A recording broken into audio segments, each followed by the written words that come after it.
ನನ್ನ ಹೆಸರು ಸೋನು ಅಂತ. ನಾನು ಆಲ್ಮೋಸ್ಟ್ 3-4 ವಾರದಿಂದ ಬರ್ತಾ ಇದ್ದೀನಿ. ನನ್ಗೆ ಮದ್ವೆಗೂ ಮುಂಚೆ ಬಂದಿದ್ದು, ಆಕ್ಚುಲಿ ಮದ್ವೆ ಆಗ್ಬೇಕು ಅಂತ ಎಲ್ಲ ಕೇಳ್ಕೊಂಡು ಬಂದಿದ್ದು. ಆಮೇಲೆ ದೇವ್ರದ್ದು ಸೀರೆ ಬೇರೆ ಕೊಟ್ಟಿದ್ರು, ಎಲ್ಲ ಒಳ್ಳೇದಾಗುತ್ತೆ ಅಂತ. ಈಗ ಮದ್ವೆ ಆಗಿ ಈಗ ಫಸ್ಟ್ ಟೈಮ್ ಬಂದಿದ್ದೀನಿ. ಈಗ 1.5 ತಿಂಗಳಾಯ್ತು ಮದ್ವೆ ಆಗಿ, ಎಲ್ಲ ಒಳ್ಳೇದಾಗಿದೆ. ಅಮ್ಮನವ್ರ ಆಶೀರ್ವಾದ. ಅರ್ಥ ಆಗ್ಲಿಲ್ಲ. ಹಾಗಂತ ಏನಿಲ್ಲ, ನಮ್ಗೆ ಪಾಸಿಟಿವಿಟಿ ಪ್ರತಿ ಸತಿ ಬಂದಾಗ್ಲೂ ಇರುತ್ತೆ.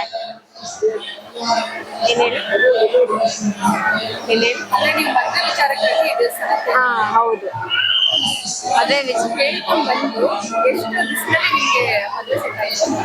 ಅಂದ್ರೆ ಲಾಸ್ಟ್ ಟೈಮ್ ಬರ್ತಾನೆ ಇದ್ವಿ 3-4 ವಾರದಿಂದ ಕಂಟಿನ್ಯೂಸ್ ಆಗಿ. ಆಮೇಲೆ ಸೆಟ್ ಆಯ್ತು. ಆಕ್ಚುಲಿ 2 ವರ್ಷದಿಂದಾನೇ ಸೆಟ್ ಆಗಿತ್ತು ಮದ್ವೆ.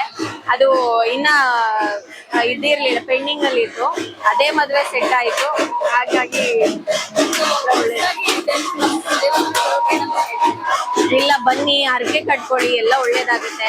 ತಾಯಿ ಆಶೀರ್ವಾದ ಸದಾ ಭಕ್ತರ ಮೇಲೆ ಇದ್ದೇ ಇರುತ್ತೆ.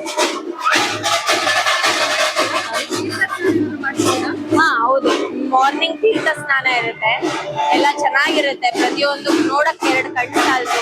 ದರ್ಶನ ಆಗಿರ್ಬೋದು, ತಾಯಿ ಈಗ ನಾನೇ ಫಾರ್ ಎಕ್ಸಾಂಪಲ್, ನಾನು ಇಲ್ಲಿಗೆ ಬಂದಿರ್ಲಿಲ್ಲ, ನಾವಮ್ಮ ಕರ್ಕೊಂಡ್ ಬಂದಿದ್ದು ಎಲ್ಲ ಒಳ್ಳೇದಾಗುತ್ತೆ ಬಾ ಅಂತ. ತೀರ್ಥ ಸ್ನಾನ ಮಾಡಿ ಎಲ್ಲ ಇದೆಲ್ಲ ಕಟ್ಕೊಂಡು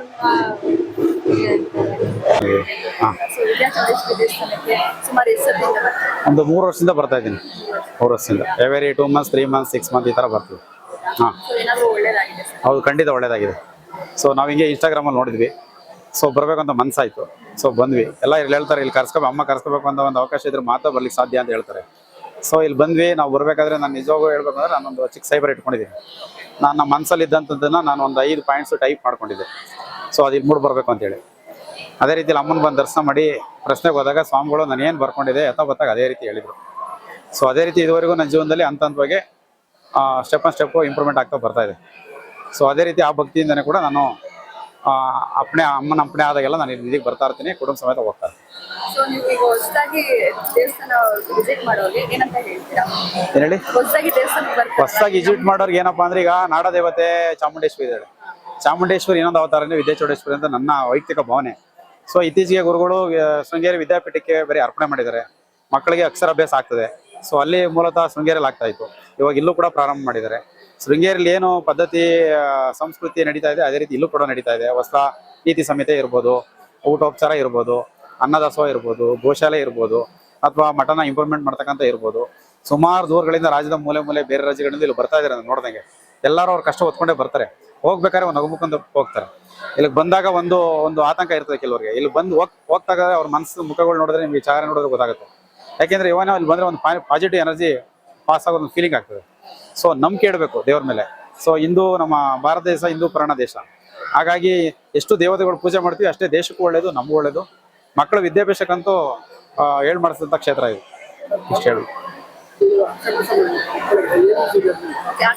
ಅಕ್ಷರಾಭ್ಯಾಸ ಮಾಡೋದ್ರಿಂದ ಮಕ್ಕಳು ಎಜುಕೇಶನಲ್ಲಿ ಹಿನ್ನಡೆ ಇರ್ತಾರೆ, ಮತ್ತೆ ಕಾನ್ಸಂಟ್ರೇಟ್ ಮಾಡ್ತಾರಲ್ಲ.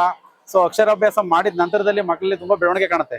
ಸೊ ಓದೋದ್ರ ಬಗ್ಗೆ, ಭಕ್ತಿ ಬಗ್ಗೆ, ಹಿರಿಯರ ಬಗ್ಗೆ ಗೌರವ, ಸೊ ಸಮಾಜದಲ್ಲಿ ಏನಾದ್ರು ಆಗ್ಬೇಕು ಅನ್ನೋದು ಚಿಂತನೆ ಮಕ್ಕಳಲ್ಲಿ ಮೂಡ್ತದೆ.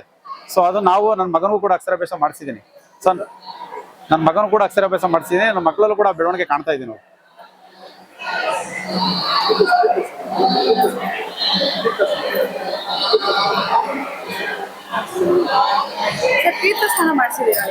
ಇಲ್ಲ, ತೀರ್ಥಸ್ಥಾನ ಇದುವರೆಗೂ ಮಾಡ್ಸಕ್ಕಾಗಿಲ್ಲ. ನೆಕ್ಸ್ಟ್ ಟೈಮ್ ಯಾವಾಗಾರು ಮಾಡಿಸ್ಬೇಕು ಅಂತ ಅನ್ಕೊಂಡಿದ್ದೀನಿ. ಹೇಳಿ. ಕಳಸ